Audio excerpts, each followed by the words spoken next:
Welcome to our channel. Tollywood ఇండస్ట్రీలో ఒక కొత్త చర్చ మొదలైంది. రామ్ చరణ్ గారికి మొదట్లో క్లీంకారా పుట్టినప్పుడు చాలా హల్చల్ చేసినటువంటి వేణుస్వామి గారు క్లీంకారా గారి జాతకం కూడా చెప్పడం జరిగింది. అయితే ప్రస్తుతం కవల పిల్లలు పుట్టిన తర్వాత వేణుస్వామి సైలెంట్గా ఉండడానికి కారణం ఏంటి? అంటే ఎక్కడైనా సన్నాయి నొక్కులు పడ్డాయా, లేకపోతే ఆ వాస్తవాలు ఏంటని మనతో మాట్లాడడానికి సీనియర్ అనలిస్ట్ శ్రవణ్ గారు ఉన్నారు. సార్తో మాట్లాడదాం. నమస్తే అండి. నమస్తే అండి. సో మొదట్లో రామ్ చరణ్ గారికి క్లీంకారా గారు పుట్టినప్పుడు మొదట్లో చాలా వైరల్గా మారారు. అండ్ అలాగే చాలా విమర్శలు ఎదుర్కోవాల్సిన పరిస్థితి కూడా, అంటే కొంచెం గడ్డు పరిస్థితి అని చెప్పుకోవచ్చు.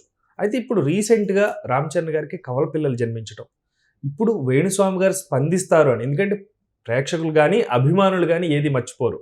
సో ప్రత్యేకంగా అభిమానులు ఇప్పుడు తెరపైకి తీసుకొస్తున్న మాట అంటే వేణుస్వామి ఇప్పుడు నోరు ఎత్తుతాడా ఒక టార్గెట్, ఎత్తకపోతాడా ఎందుకు, ఇది ఒక చర్చ కింద సాగుతూ ఉంది. అసలు వాస్తవం ఏంటంటే ఇంకెక్కడ వేణుస్వామి అండి, ఆయన నరాలన్నీ లాగి ముడేసి పైన మేక్ కట్టేశారు. ఏదైతే ఉమెన్ కమిషన్ కానీ చట్టాలు కానీ మాలాంటి విశ్లేషకుడు కానీ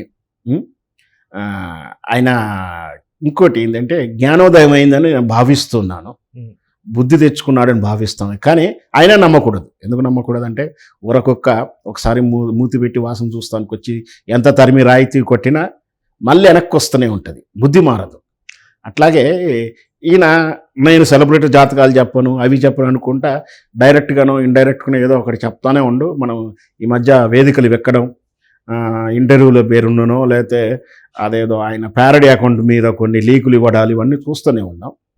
బహుశా ఇంతవరకు అయితే ఇట్లా సెలబ్రిటీకి ప్రత్యక్షంగా, ఎందుకంటే ఆనాడు చిరంజీవి గారికి మనవరాలు అంటే రామ్ చరణ్కి క్లీంకారా ఆడశిశువు పుట్టినప్పుడు పుట్టగానే రక్తం ముద్దండి, గంటల వ్యవధి కూడా కాలేదు.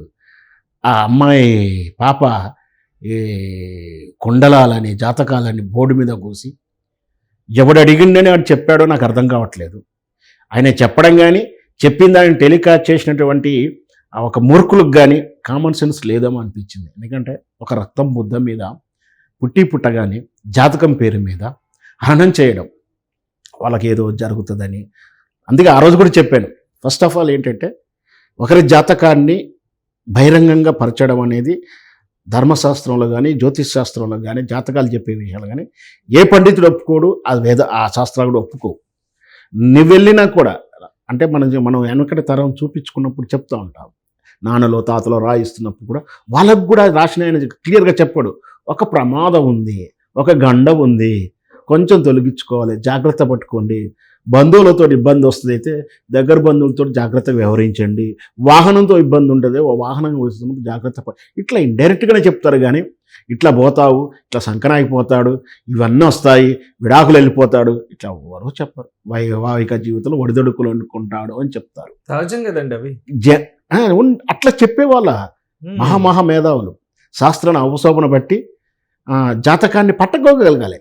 నేనేమంటాడు, జాతకం తప్పంటలే, జాతకాన్ని పట్టుకొని చెప్పడంలో వీళ్ళకి అవగాహన లేకపోవడం వల్ల జాతకం తప్పు అనిపిస్తుండొచ్చు. ఎందుకంటే నేను వేదాన్ని నమ్ముతాను, శాస్త్రాన్ని నమ్ముతాను, హిందూ ధర్మాన్ని నమ్ముతాను. అంతర్మాత్రం ఎవరు పడితే వాడు జాతకం చెప్తే ఆ జాతకాన్ని నమ్మను నేను. సో అక్కడ అంటే మొదటిగా ఏంటి, ధర్మశాస్త్రం ప్రకారం ఒకరి జాతకం అట్లా బహిరంగపరచడం తప్పు. ఒకరు ఇప్పుడు వచ్చినటువంటి కొత్త చట్టాలు ప్రైవసీని, ఒకరి వ్యక్తిగత వివరాలను వెల్లడించడం నేరం. ఇంకొకటి రక్తం ముద్ద, చిన్న పాప మీద ఫోక్సో చట్టం వేస్తే జైల్లోకి పోయేవాడు. నేను అసలు ఆ రోజే పెడదాం అనుకున్నాను. ఇట్లా ఒక జాతకాన్ని పెట్టి ఆ తర్వాత బుద్ధి వచ్చింది, రకరకాల మంది విమర్శించారు. ఆ తర్వాత ఈ శోభిత వివాహం విషయంలో కూడా కోర్టు దాకా వెళ్ళి, ఉమెన్ కమిషన్ దాకా వెళ్ళి చివాట్లు దీన్ని రావాల్సి వచ్చింది. ఆ తర్వాత రకరకాల విమర్శలతోటి ఇక నుంచి సెలబ్రిటీ జాతకం చెప్పనన్నాడు. సో అందుచేత కట్టుబడి ఉన్నాడేమో, ఇప్పుడైతే చెప్పట్లేడు. ఒకవేళ మాత్రం ఈ కవల పిల్లల విషయంలో కానీ ఎలాంటి జాతకం చెప్పినా చిరంజీవి గారు ఊరుకున్నా లేదా అభిమానులు ఊరుకున్నా మాత్రం నేను మాత్రం ఊరుకోను ఖచ్చితంగా. ఎందుకంటే ఒకరి ప్రైవసీని తీయద్దు, ధర్మశాస్త్రం ప్రకారం ఇవ్వద్దు, ఒక ప్రైవసీని బయటికి చేయొద్దు. ఒక పసిపాలుడు మైనర్ చిన్న పాపని వాళ్ళ వ్యక్తిత్వాలను హననం చేసేలా వాళ్ళ జాతకాలను వాళ్ళ విషయాలను రేపు పొద్దున వాళ్ళు పెరిగైనాక వాళ్ళ మనసుల్లో కొడుతూ ఉంటుంది, నేను ఏదో తప్పు చేస్తున్నాను, నేను ఫెయిల్ అయింది కూడా దానివల్ల నా జాతకం బాగాలేదేమో అంటే జీవిత కాలం వాళ్ళ మనోవేదన గురేలా ఫీడ్ చేస్తున్నాడు ఇతను. అట్లాంటిది చాలా తప్పు, నేరంతో పాటు పాపం కూడా. సో అందుచేత అట్లాంటివి కట్టడి చేయాలంటే జాతకం చెప్పుకోండి. నీకు 500 తీసుకొని చెప్తావా, 5,000 తీసుకొని చెప్పుకుంటావా, నీ ఇష్టం. ఇచ్చావా సప్లై అండ్ డిమాండ్ వాడి ఇష్టం. వచ్చిన తర్వాత వాడు నీ వాడి ఆధార్ కార్డు ఇస్తే చెప్తావా, రేషన్ కార్డు ఇస్తే చెప్తావా, కుండలాలు ఇస్తే చెప్తావా, పేరు చెప్తావా, నీ ఇష్టం. వాళ్ళ వ్యక్తిగతం, తనకు తానుగా ఫీజు కట్టి నీ దగ్గరకు వచ్చాడు. అట్లాంటి విషయంలో మేము జోక్యం చేసుకో. బట్ ఎవడో అడుగుతావు, ఎవరితో జాతకం నువ్వు బోర్డులు ఎక్కించుకొని టీవీలకు ఎక్కి కూర్చొని చెప్తా అంటే ఊరుకునేది లేదు. ఖచ్చితంగా ఈసారి మాత్రం ధర్మశాస్త్రాన్ని, ఈ ఫోక్సో చట్టాన్ని ఖచ్చితంగా ఈ విధంగా 3 చట్టాల ప్రకారం మాత్రం నేనైతే క్షమించాను. సో అయితే ఇప్పుడు సైలెంట్గా ఉండడానికి కేవలం కారణం అభిమానుల నుంచి వచ్చినటువంటి సెగ అంటే మీరు ఒప్పుకుంటారా? అభిమానించే సెగేం కాదు. ఆయన అభిమానులకేం భయపడడు, నాలాంటి విమర్శలు కూడా భయపడడు. బహుశా తనకు తానుగా రియలైజ్ అయ్యాడేమో. అయితే తప్పేం లేదు, చాలా సంతోషం. అయినా జాతకంలో తప్పు ఉంది, రైట్ ఉంది, అది అబద్ధం, మోసం నేను ఎప్పుడు అనలే. ఇంకొకటి కూడా స్పష్టంగా చెప్తున్నా, వేణుస్వామి వల్ల నేను మోసపోయాను అని చెప్పి ఇంతవరకు ఒక కంప్లైంట్ లేడు, ఒక విక్టమ్ లేడు, ఒక కంప్లైంట్ లేడు. అట్లాంటప్పుడు ఆయన మనని ఏమి అనకూడదు, మోసగాడు కూడా అనకూడదు.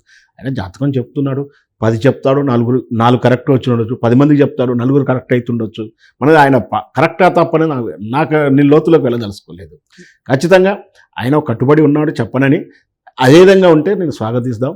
లేదు అని మళ్ళీ వంకర టింకర చేసి మాత్రం మళ్ళీ ఏదన్నా ఇట్లాంటి జాతకాల పేరు మీద బయటకు వచ్చి వంకర కూతలు కూస్తే మాత్రం క్షమించకూడదని నా ఉద్దేశం. అంటే ఇప్పుడు ప్రత్యేకంగా మనం ఫస్ట్ నుంచి కూడా గమనిస్తే సార్, ఇండస్ట్రీలో సినిమాలో ఉన్నటువంటి సెలబ్రిటీలు, అది కూడా ఫేమస్ అయ్యి బాగా నోట్లో నాలుకలాగా ఉన్నటువంటి పేర్లు మాత్రమే బయటికి తీసుకొచ్చి చెప్పడం జరిగింది.